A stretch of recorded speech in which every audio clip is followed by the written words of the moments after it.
Hello बच्चों, कैसे हो बच्चों। हम पढ़ रहे हैं चैप्टर तंत्रिकीय नियमन एवं समन्वय। और इस चैप्टर में हमने पिछली क्लास में न्यूरॉन की संरचना पढ़ ली थी और आज की क्लास में हम न्यूरॉन में तंत्रिका आवेग संचरण की क्रियाविधि पढ़ेंगे। तो बच्चों, आज की क्लास का हमारा टॉपिक है तंत्रिका आवेग संचरण की क्रियाविधि।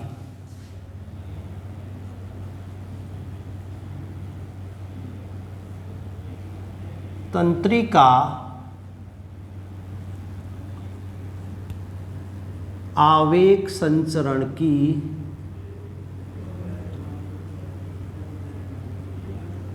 क्रियाविधि, ये हमें इस हेडिंग में पढ़नी है। पिछली क्लास में हमने चर्चा करी बच्चों कि तंत्रिका आवेग क्या है, क्या होता है तंत्रिका आवेग।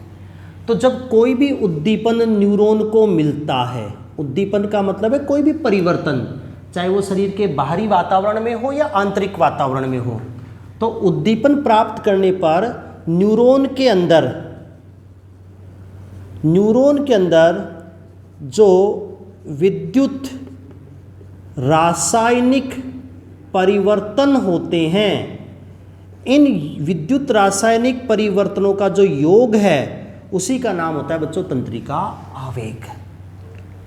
जो वास्तव में क्या है ये तंत्रिका आवेग, वास्तव में तो बच्चों सक्रिय विभव होता है, एक्शन पोटेंशियल होता है तंत्रिका आवेग। तो ये तंत्रिका आवेग कैसे उत्पन्न होता है न्यूरॉन में, कितनी वैल्यू का होता है और कैसे एक न्यूरॉन से दूसरे न्यूरॉन पर ये ट्रांसमिट होता है, तो ये बच्चों हमें पढ़ना है तंत्रिका आवेग के संचरण की क्रियाविधि। तो बच्चों, जो आवेग संचरण, मैं अगर बार आवेग बोलता हूं तो तंत्रिका आवेग की बात कर रहा हूं मैं। तो बच्चों, जो तंत्रिका आवेग संचरण है वो एक विद्युत रासायनिक प्रक्रिया है।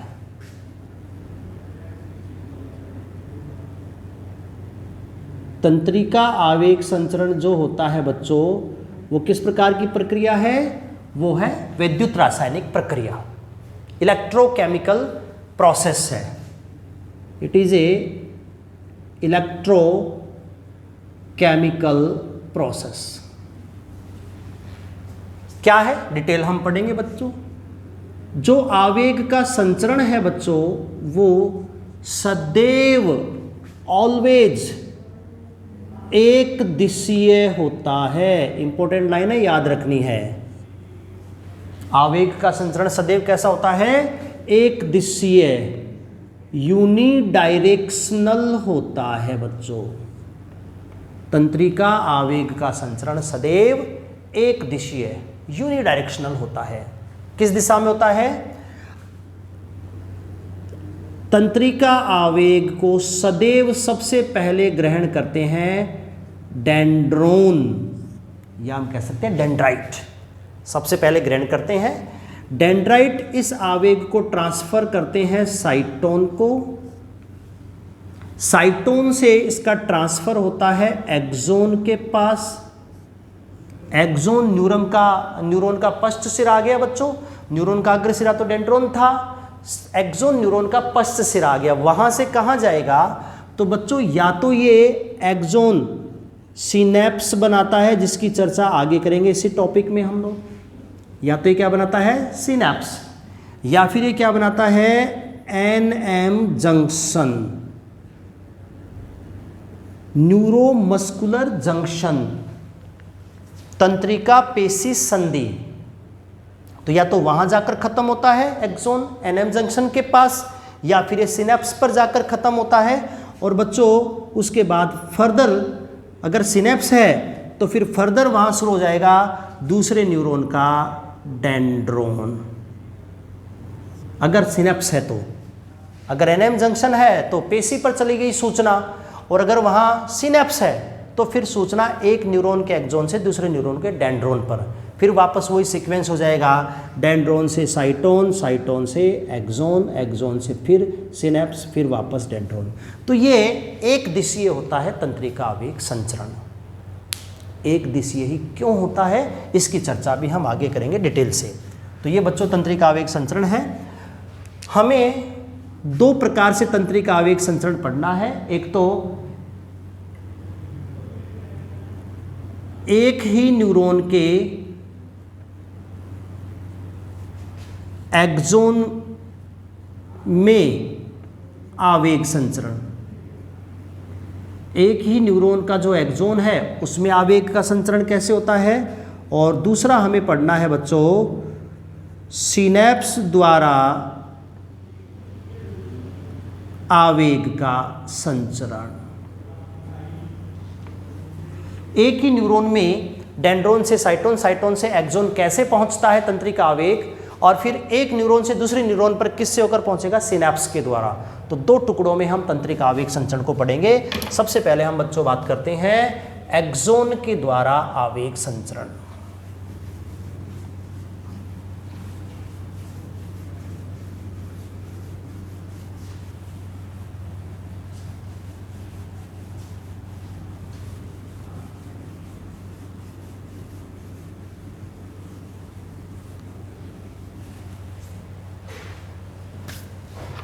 पहला हमारा पॉइंट है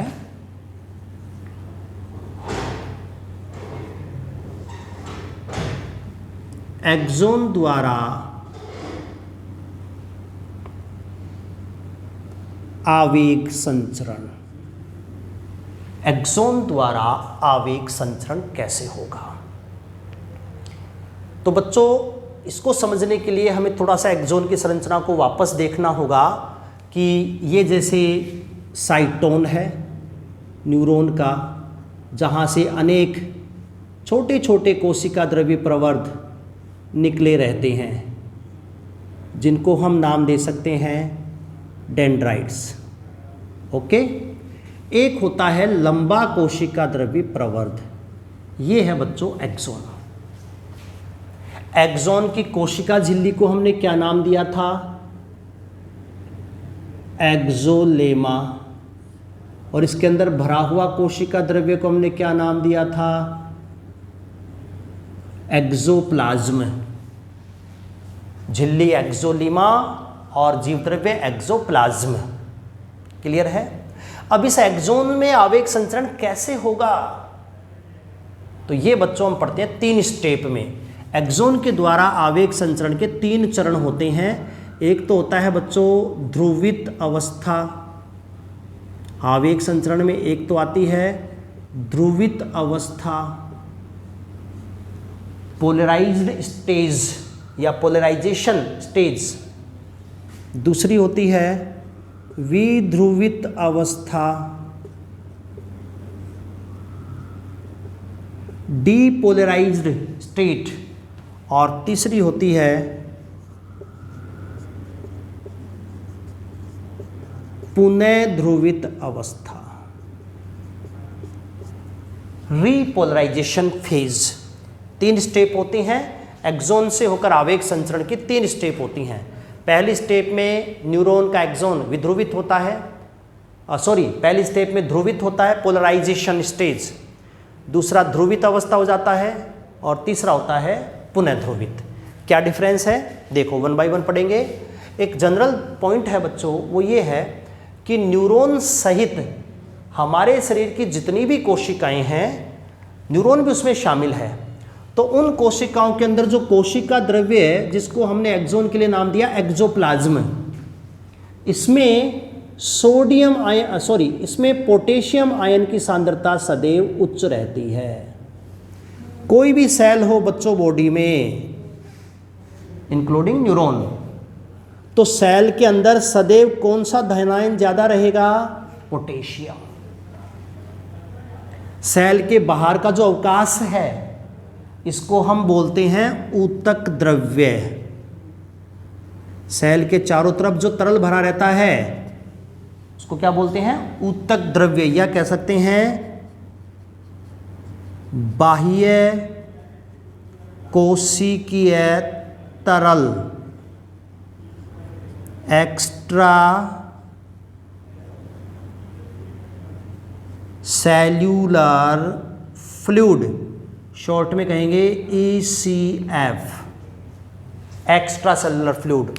तो बच्चों जितनी भी कोशिकाएं हैं हमारे शरीर की, उन सभी कोशिकाओं के अंदर तो कौन सा धनायन ज़्यादा होता है?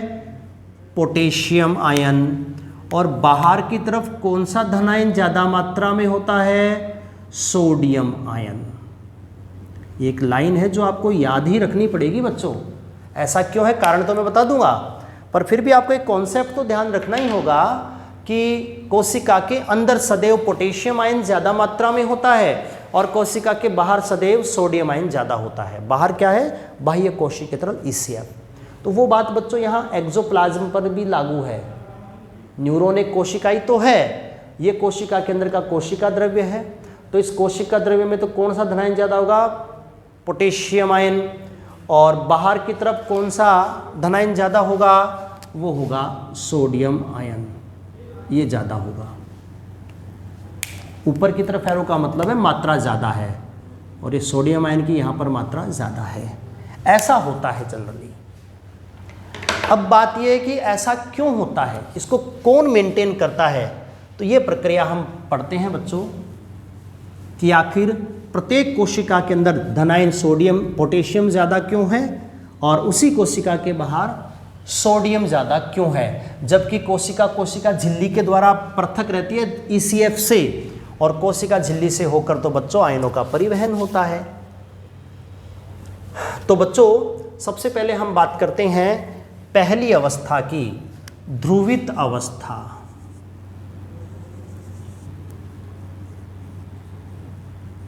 Polarisation phase. ध्रुवित अवस्था, पोलराइजेशन फेज। इसके लिए पहला कॉन्सेप्ट ये है कि न्यूरॉन सहित सभी सेल्स, ये न्यूरॉन पर भी लागू है, सभी सेल्स पर भी लागू है, न्यूरॉन सहित सभी सेल्स के अंदर की ओर पोटेशियम ज़्यादा होता है और बाहर की ओर सोडियम आयन की मात्रा उच्च होती है। ऐसा क्यों है बच्चों? कोशिकाओं के अंदर और बाहर इस आयन असंतुलन के लिए, ये वास्तव में क्या हो गया? ये हो गया आयनों का असंतुलन हो गया। एक आयन बाहर ज़्यादा, दूसरा अंदर ज़्यादा, जो अलग अलग प्रकार का है। तो इस आयन असंतुलन के लिए सोडियम पोटेशियम पंप उत्तरदायी होता है।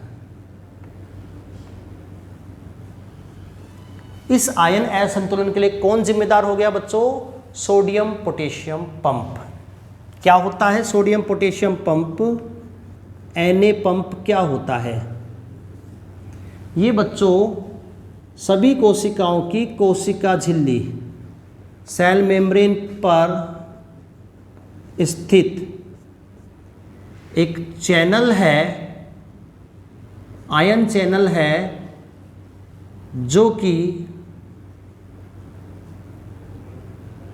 सक्रिय विधि से आयनों का स्थानांतरण करता है। सोडियम पोटेशियम पंप क्या है? हमारे शरीर की जितनी भी कोशिकाएं हैं बच्चों, उन सभी कोशिकाओं की कोशिका झिल्ली पर पाया जाने वाला एक आयन चैनल है। जैसे ये कोशिका है और कोशिका झिल्ली पर ये सोडियम पोटेशियम पंप चैनल है, जिसका काम है सक्रिय रूप से आयनों का परिवहन। क्या परिवहन करता है? ये जो पंप है बच्चों, प्रति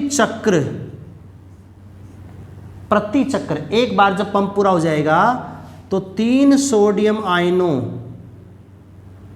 को तो ये बाहर ले जाता है कोशिका से, और 2 पोटेशियम आयनों को कोशिका के अंदर लाता है।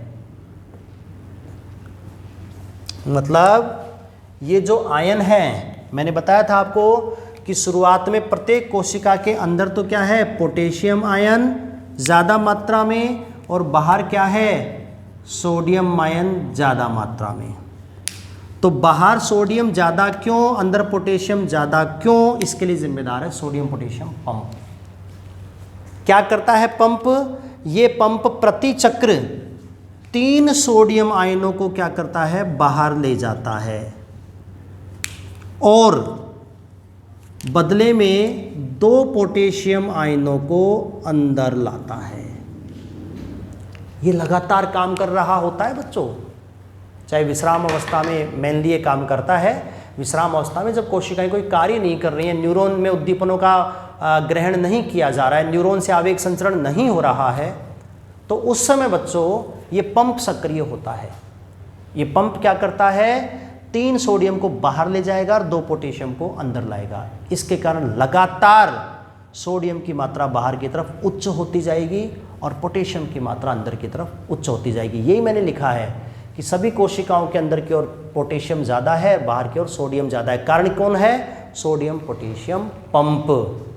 ये पंप जिम्मेदार होता है इस आयन असंतुलन के लिए। बाहर सोडियम ज़्यादा, अंदर पोटेशियम ज़्यादा, तो हो गया आयन असंतुलन, और इसके लिए जिम्मेदार कौन हुआ, सोडियम पोटेशियम पंप। क्लियर है बच्चों। अब इस पंप का क्या रोल है, ध्रुवित अवस्था क्या होती है, ये हमें पढ़ना है। तो मैंने जनरल समझा दिया है, जो हमें आवश्यकताएं पड़ेंगी यहाँ पर वो मैंने आपको बताया है।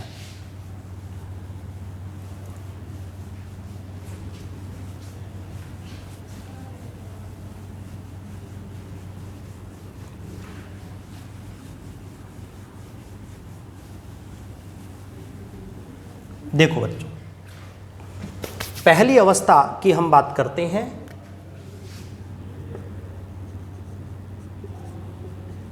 ध्रुवित अवस्था, पोलराइजेशन फेज, जिसको हम रेस्टिंग फेज भी कह सकते हैं। क्या होता है बच्चों, ये विश्राम अवस्था है एक प्रकार की। रेस्टिंग फेज क्यों कहा, क्योंकि ये है विश्राम अवस्था। विश्राम अवस्था में न्यूरॉन की क्या विशेषताएं हैं कि जो एक्सोलीमा, एक्सोन की जो कोशिका झिल्ली है उस पर सोडियम पोटेशियम पंप ये तो रहता है सक्रिय। सोडियम पोटेशियम पंप तो क्या रहेगा, सक्रिय, जो लगातार पोटेशियम को अंदर लाएगा और लगातार सोडियम को बाहर ले जाएगा, ये सक्रिय रहेगा। कब, विश्राम अवस्था में। क्या मतलब विश्राम अवस्था का, जब किसी न्यूरॉन से आवेग संचरण नहीं हो रहा, वो विश्राम अवस्था है। जब कोई न्यूरॉन ना तो उद्दीपन ग्रहण कर रही है ना उसका संचरण कर रही है, तो वो अवस्था कौन सी हो गई, विश्राम अवस्था। तो इसमें क्या होता है, सोडियम पोटेशियम पंप सक्रिय रहता है, जो उस आयनों का सांद्रता प्रवणता के विरुद्ध परिवहन करके आयन असंतुलन को बनाए रखता है। दूसरा, विश्राम अवस्था में जो एक्सोन की झिल्ली है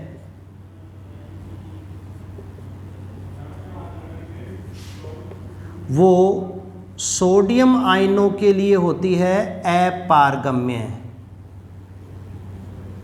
जबकि पोटेशियम आयनों के लिए होती है पारगम्य। समझेंगे, ये एक्सोन है, अंदर का द्रव्य एक्सोप्लाज्म, झिल्ली को हम बोलेंगे एक्सोन की झिल्ली। यहाँ पर सोडियम पोटेशियम पंप काम कर रहा है। ये पंप 3 सोडियम आयनों को बाहर ले जा रहा है और 2 पोटेशियम आयनों को अंदर ला रहा है। ऐसा ही तो मैंने कहा है, पंप का कार्य है। तो ये सक्रिय है विश्राम अवस्था में। इस कारण से लगातार अंदर पोटेशियम की मात्रा बढ़ती जाएगी, सोडियम की मात्रा कम हो जाएगी अंदर, लेकिन बाहर की तरफ सोडियम ज़्यादा बढ़ जाएगा। लेकिन बच्चों, मैंने एक बात और बता दी यहाँ पर, एक्सोन की झिल्ली की पारगम्यता। विश्राम अवस्था में पारगम्यता किसके लिए है, सोडियम के लिए, सॉरी पोटेशियम के लिए। सोडियम के लिए तो है पारगम्य है। क्या होगा, एक विश्राम अवस्था की बात करें तो बाहर की तरफ सोडियम है उच्च और अंदर की तरफ कौन उच्च है? पोटेशियम। अब बच्चों झिल्ली पोटेशियम के लिए क्या है? पारगम्यता, मतलब यहां पर पोटेशियम का सांद्रता प्रवणता के अनुसार परिवहन होगा। यहां पर पोटेशियम आयनों का सांद्रता प्रवणता के अनुसार क्या होगा? परिवहन। इस कारण से पोटेशियम भी बाहर जाता रहेगा। किस विधि से गया? ये गया सामान्य विसरण विधि से, अर्थात सांद्रता प्रवणता के अनुसार परिवहन हुआ। बच्चों दो बातें हैं, एक तो पंप है, पंप तो सक्रिय प्रक्रिया है जो अंदर लाती है पोटेशियम को, सोडियम को बाहर ले जाती है। दूसरा, जब अंदर सोडियम पोटेशियम ज़्यादा हो गया तो बाहर पोटेशियम कम हो गया, तो इसलिए पोटेशियम अंदर से बाहर जाएगा विसरण विधि से। क्यों? क्योंकि विश्राम अवस्था में झिल्ली पोटेशियम के लिए क्या है? पारगम्य। सोडियम अंदर नहीं आएगा क्योंकि झिल्ली सोडियम के लिए क्या है? अपारगम्य है। तो बच्चों बाहर एक तो सोडियम उच्च था ही पहले से और पोटेशियम भी बाहर चला गया। क्लियर है क्या? सोडियम तो पहले से ही बाहर था, पोटेशियम और चला गया विसरण विधि से। इसलिए जो धनायन है, पॉजिटिव जो आयन है, उसकी मात्रा बाहर की तरफ क्या हो जाती है? उच्च हो जाती है।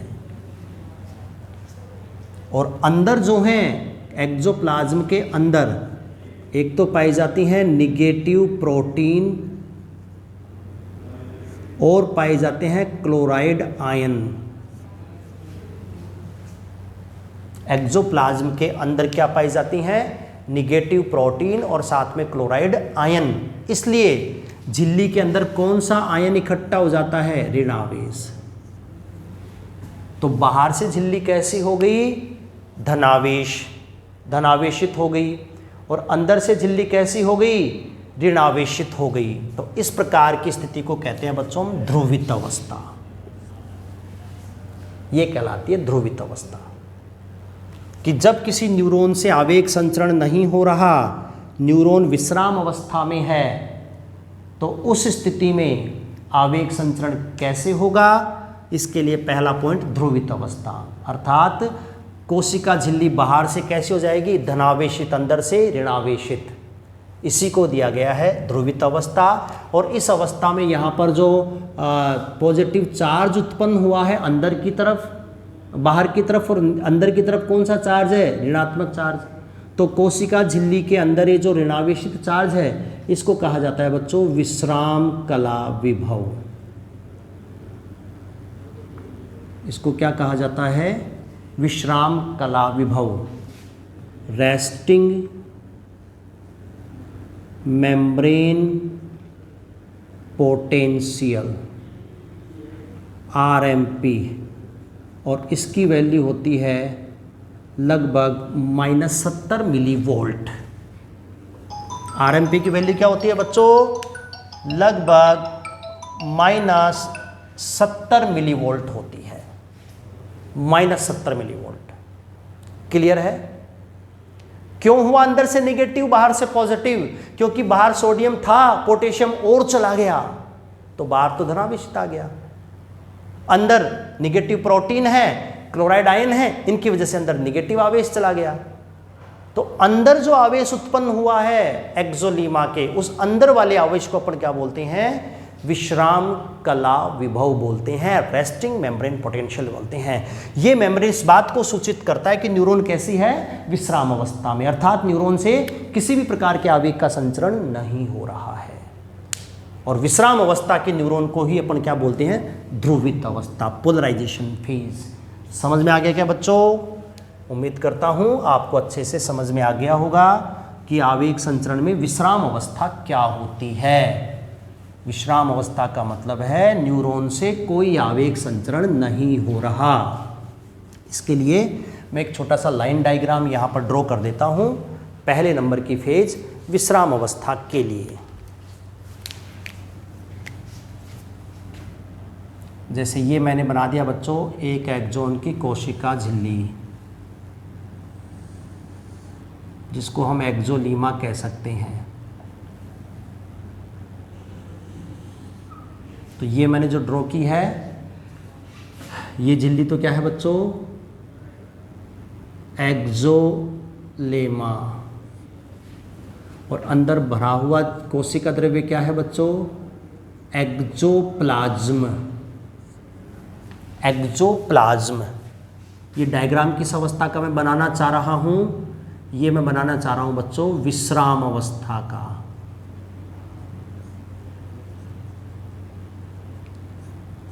विश्राम अवस्था का। और विश्राम अवस्था का क्या अपडेट है, क्या स्टेटस है? विश्राम अवस्था में झिल्ली बाहर से तो होती है बच्चों पॉजिटिव,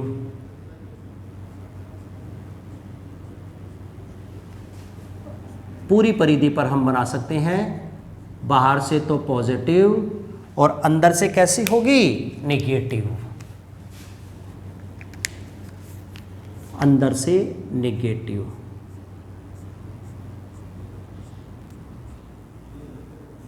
इस प्रकार से,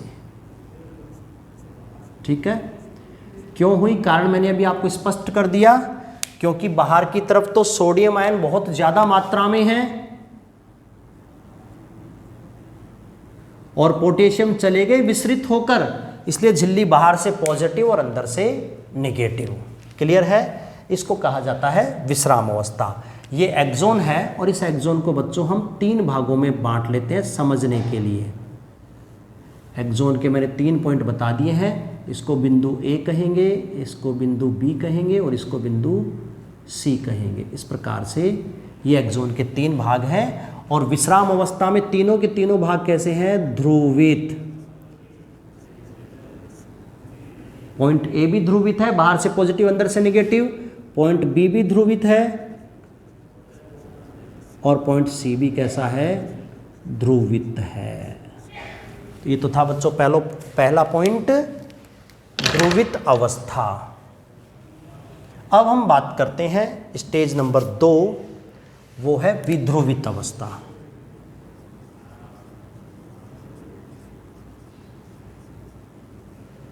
विध्रुवित अवस्था।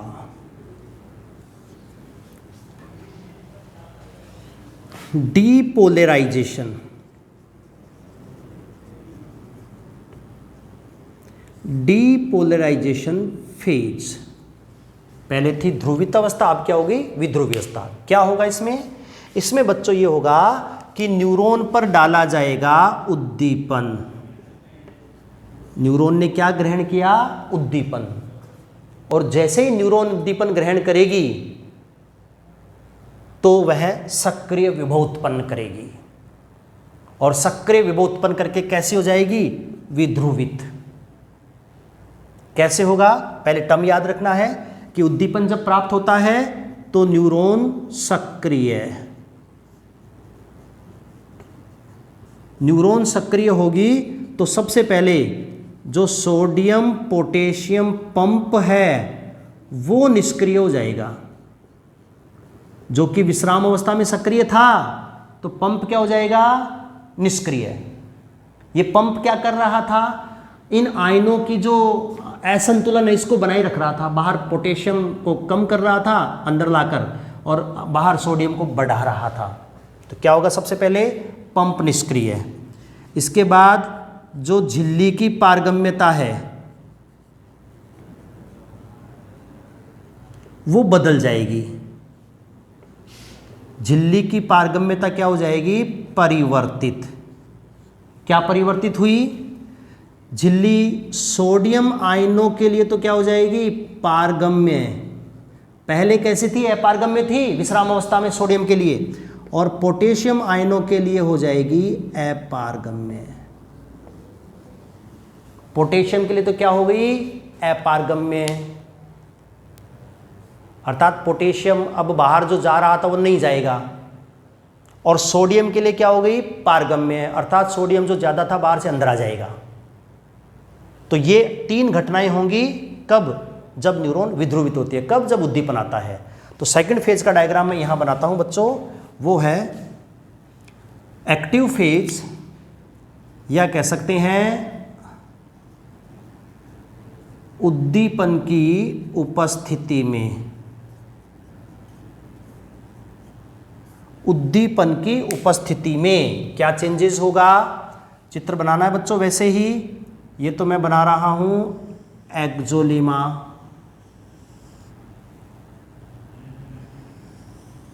ये तो मैंने बना दी एक्सोलीमा, और एक्सोलीमा को वैसे ही मैं 3 भागों में बांट देता हूं।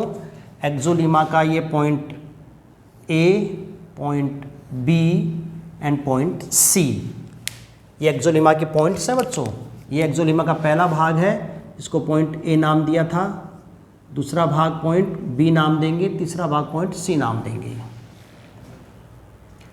अभी तक अगर हम विश्राम अवस्था की बात करें तो पॉइंट ए और बी और सी तीनों पर क्या होना चाहिए? ऐसा कैसा होना चाहिए? बाहर से पॉजिटिव और अंदर से निगेटिव। लेकिन ए पॉइंट पर तो हम सेकंड स्टेज लाएंगे ना विध्रुवित, तो बी और सी को एज इट इज बना देते हैं। बी पॉइंट के और सी पॉइंट के बाहर ये मान लो कि इस पॉइंट ने उद्दीपन ग्रहण नहीं किया है, इसलिए ये पॉइंट तो अभी भी बाहर से कैसे रहेंगे? ये रहेंगे ध्रुवित अवस्था में। इसका मतलब बाहर से पॉजिटिव और अंदर से निगेटिव। अगर इस चित्र को आप देखोगे, तुलना करोगे तो बिल्कुल ऊपर जैसा ही तो है बच्चों, अलग तो कुछ बनाया ही नहीं मैंने। तो ये कैसा है? ध्रुवित, और ये भी कैसा है? ध्रुवित। मतलब इन दोनों पॉइंट पर क्या हो रहा है? इन दोनों पॉइंट पर विश्राम अवस्था वाला नियम लागू है। यहाँ पर सोडियम पोटेशियम पंप सक्रिय है, यहाँ पर सोडियम की पारगम्यता 0 है, यहाँ पर पोटेशियम की पारगम्यता अधिक है। इसलिए सोडियम बाहर ज़्यादा रहेगा ही, पोटेशियम भी बाहर जा रहा है, इसलिए झिल्ली बाहर से पॉजिटिव अंदर से नेगेटिव, सेम स्टेज है। पॉइंट ए मैंने खाली इसलिए छोड़ा है क्योंकि यहाँ पर ये फॉलो होगा। पॉइंट ए पर अपन क्या शो करेंगे? विध्रुवित अवस्था शो करेंगे, ये फॉलो होगा। इसमें क्या लिखा मैंने? सबसे पहले पंप निष्क्रिय होगा। सोडियम पोटेशियम पंप क्या हो जाएगा बच्चों? निष्क्रिय। जब बच्चों पंप निष्क्रिय होता है तो वो जो पोटेशियम को बाहर ले जा रहा था वो ले जाना बंद कर देगा बाहर, सोडियम को अंदर ला रहा था, लाना बंद कर देगा। तो पंप ने सोडियम को बाहर ले जाना बंद कर दिया, लेकिन साथ में क्या हुआ? सोडियम की पारगम्यता बढ़ गई। बच्चों सोडियम की पारगम्यता बढ़ गई तो यहाँ से तेजी से सोडियम आयन अंदर प्रवेश करेगा, क्योंकि सोडियम की सांद्रता बहुत ज़्यादा होती है विश्राम अवस्था में बाहर की ओर। सोडियम विश्राम अवस्था में बाहर की ओर बहुत ज़्यादा था बच्चों। पंप बंद हो गया, पंप ने बनाई थी सांद्रता ज़्यादा बाहर, पंप की वजह से सोडियम बाहर जा रहा था, पंप हो गया बंद। तो अब क्या होगा? सोडियम आयनों का विसरण विधि से विसरण होगा और तेजी से सोडियम अंदर प्रवेश करेगा। क्यों? क्योंकि सोडियम के लिए क्या हुआ? पारगम्यता बढ़ गई, पोटेशियम की पारगम्यता घट गई, अर्थात पोटेशियम जहां अंदर था वहीं रहा, बाहर नहीं गया। तो पोटेशियम अंदर का अंदर रुक गया, सोडियम बाहर से अंदर आ गया। इसका मतलब अब झिल्ली अंदर से कैसी हो जाएगी? पॉजिटिव, और बाहर से कैसी हो जाएगी बच्चों? निगेटिव। बात समझ में आ रही क्या? झिल्ली बाहर से तो हो गई निगेटिव और अंदर से क्या हो गई? पॉजिटिव। क्यों हुई? क्योंकि कारण हमने पढ़ लिया कि विश्राम अवस्था में पंप सक्रिय था जिसने ये व्यवस्था दी। जब उद्दीपन मिला किसी न्यूरॉन को तो वहां की पारगम्यता बदल गई, सोडियम अंदर आ गया, पोटेशियम अंदर का अंदर रह गया, तो झिल्ली अंदर से पॉजिटिव और बाहर से निगेटिव। इस अवस्था को हम बोलते हैं बच्चों विध्रुवित अवस्था। विध्रुवित अवस्था। बाकी एक्सोन कैसा है? ध्रुवित है। तो ये कहलाती है विध्रुवित अवस्था। और बच्चों विध्रुवित अवस्था में आयनों के संचरण से यहां पर एक वोल्टेज जनरेट होता है। विध्रुवित अवस्था में क्या हुआ? यहां पर झिल्ली के आर पार, झिल्ली के आर पार आयनों का गमन हुआ। कौन सा आयनों का? सोडियम आया बाहर से अंदर, पोटेशियम तो अंदर का अंदर रुक गया। तो सोडियम जब बाहर से अंदर आया तो अंदर निगेटिव आवेश था, पहले अंदर पहले निगेटिव था। सोडियम के आने से वो निगेटिव पहले तो जीरो होगा, बढ़ेगा, अंदर का आवेश बढ़ेगा, तो निगेटिव से पहले तो क्या होगा? शून्य। फिर लगातार सोडियम आता जाएगा तो अब वो पॉजिटिव होता जाएगा। इस वजह से झिल्ली अंदर से हो जाएगी पॉजिटिव। तो आर पार, झिल्ली के आर पार आयनों का गमन होने से जो एक्सोप्लाज्म झिल्ली है वो अंदर से पहले तो क्या होगी? जीरो आवेश युक्त होगी। पहले निगेटिव थी ना, तो पहले निगेटिव न्यूट्रलाइज होकर जीरो होगा और उसके बाद वो हो जाएगी धनात्मक आवेश युक्त, धनात्मक आवेश युक्त।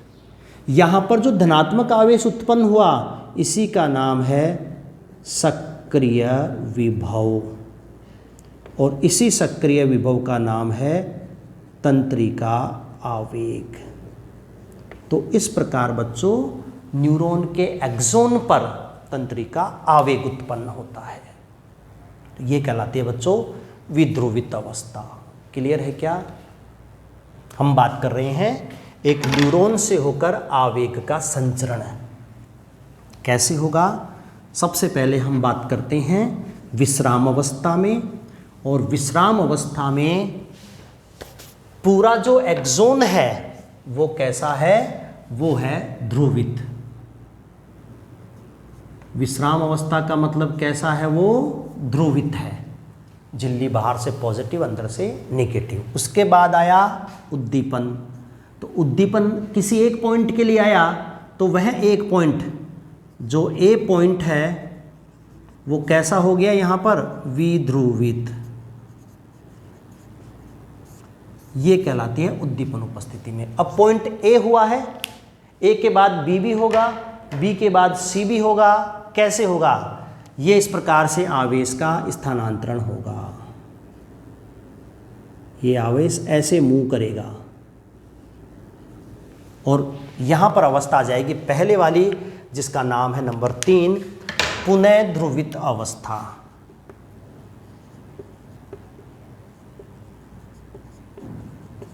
पुनः ध्रुवित अवस्था, रीपोलराइजेशन फेज। क्या होता है बच्चों? अभी जो झिल्ली की पारगम्यता में परिवर्तन हुआ, झिल्ली की पारगम्यता में जो बदलाव हुआ वो बच्चों क्षणिक होता है। वो परिवर्तन कैसा हुआ है? क्षणिक, क्षण भर के लिए हुआ। क्षण भर के लिए जैसे ही उद्दीपन इसको मिला तो वहां की पारगम्यता सोडियम के लिए बढ़ गई, तेजी से सोडियम अंदर चला गया। अंदर जाते ही इसने आवेश को पॉजिटिव कर दिया। वो पॉजिटिव आवेश ही तो सक्रिय विभव है, लेकिन ये तो क्षणिक हुआ है। जैसे उद्दीपन खत्म हो गया तो यहां से चीजें वापस मूल अवस्था में आएंगी। मूल अवस्था में कैसे आएंगी? ये परिवर्तन कैसा हुआ है? क्षणिक। क्षणिक का मतलब है कि शीघ्र ही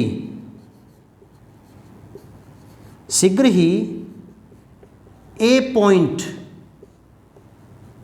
पर विश्राम कला विभव का संग्रहण होगा। ये क्षणिक है। इसका मतलब जो पॉइंट ए जिसकी अपन बात कर रहे हैं उस पर शीघ्र ही क्या हो जाएगा? विश्राम कला विभव का संग्रहण हो जाएगा। कैसे होगा? कि उद्दीपन के गुजर जाने पर जो सोडियम पोटेशियम पंप है वो पुनः क्या होगा? सक्रिय, जैसा कि यहां था, पुनः सक्रिय हो जाएगा सोडियम पोटेशियम पंप, जो अंदर आए हुए सोडियम को वापस बाहर ले जाकर पटक देगा, इसलिए सोडियम वापस बाहर ज्यादा हो जाएगा। जो पारगम्यता है पोटेशियम के लिए झिल्ली हो जाएगी पारगम्य, और सोडियम के लिए झिल्ली हो जाएगी अपारगम्य। ये सब का सब वो हुआ जो शुरू में था। इस समय की अपन बात करें तो मैंने अभी लिखकर समझाया था आपको कि यहाँ पर सोडियम पोटेशियम पंप क्या है, एक्टिव, यही तो बताया था इसमें।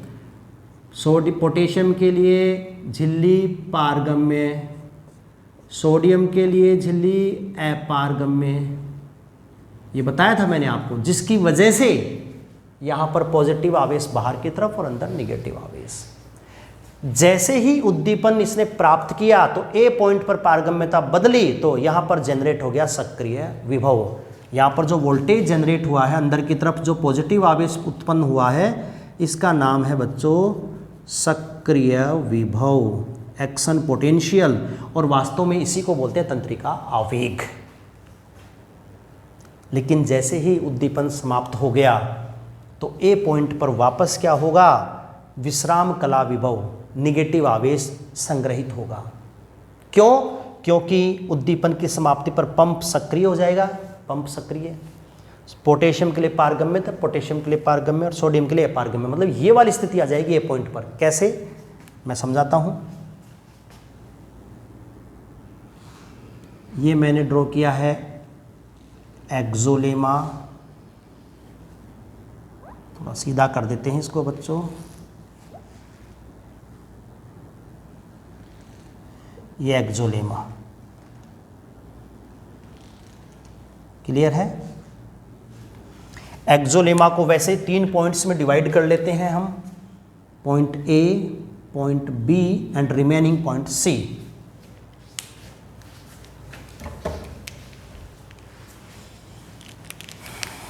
Point A, point B, point C. देखो ए पॉइंट पर जब पंप एक्टिव होगा तो ये सोडियम को उठाकर वापस बाहर ले जाएगा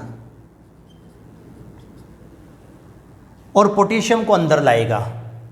इस कारण से बाहर सोडियम आयनों की मात्रा संख्या बढ़ जाएगी और अंदर कम हो जाएगी।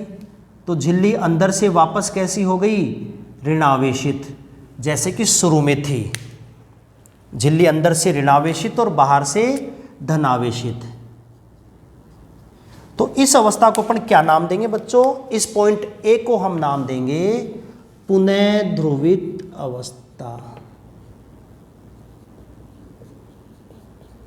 पुनः ध्रुवित अवस्था, पहली वाली पॉइंट, पहले ध्रुवित थी, अब सक्रिय विभव उत्पन्न करके वापस कैसी होगी, पुनः ध्रुवित अवस्था। बी पॉइंट पर क्या होगा, अब यहाँ की पारगम्यता बदल जाएगी, यहाँ की पारगम्यता बदल जाएगी। इसका मतलब यहाँ से सोडियम अंदर प्रवेश कर गया तो यहाँ से झिल्ली धनावेशित अंदर से और बाहर से झिल्ली ऋणावेशित, इस प्रकार से। तो इस अवस्था को क्या नाम देंगे बच्चों हम, इसको नाम देंगे ये वाली अवस्था ध्रुवित, विध्रुवित अवस्था। बी पॉइंट पर न्यूरॉन कैसा हो गया, विध्रुवित। और सी पॉइंट तक अब तक पहुंचा नहीं तंत्रिका आवेग, तो सी पॉइंट जैसा शुरू में था विश्राम अवस्था में वैसा ही रहेगा बच्चों, बाहर से धनावेशित और अंदर से ऋणावेशित। इसलिए हम सी पॉइंट को अभी भी क्या नाम देंगे, हम नाम देंगे इसको ध्रुवित अवस्था। सी पॉइंट का क्या नाम हो जाएगा, ध्रुवित अवस्था। तो इस प्रकार जो न्यूरॉन में आवेग संचरण है वो आवेग संचरण इन 3 स्टेप में होगा।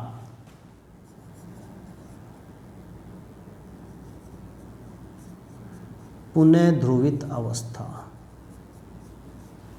3 पॉइंट।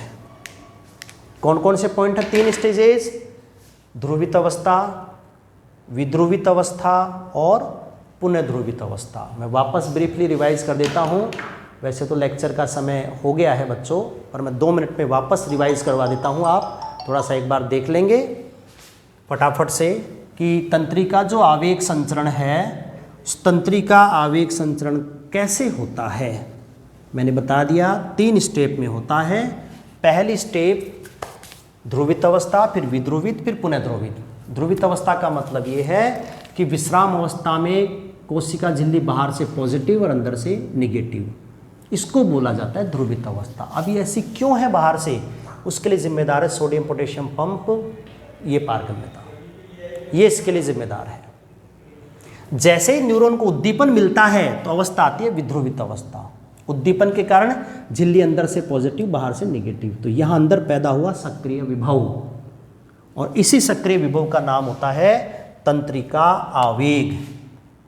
इसी को क्या कहा जाता है, तंत्रिका आवेग, जिसकी वैल्यू होती है +30 से +45 मिलीवोल्ट।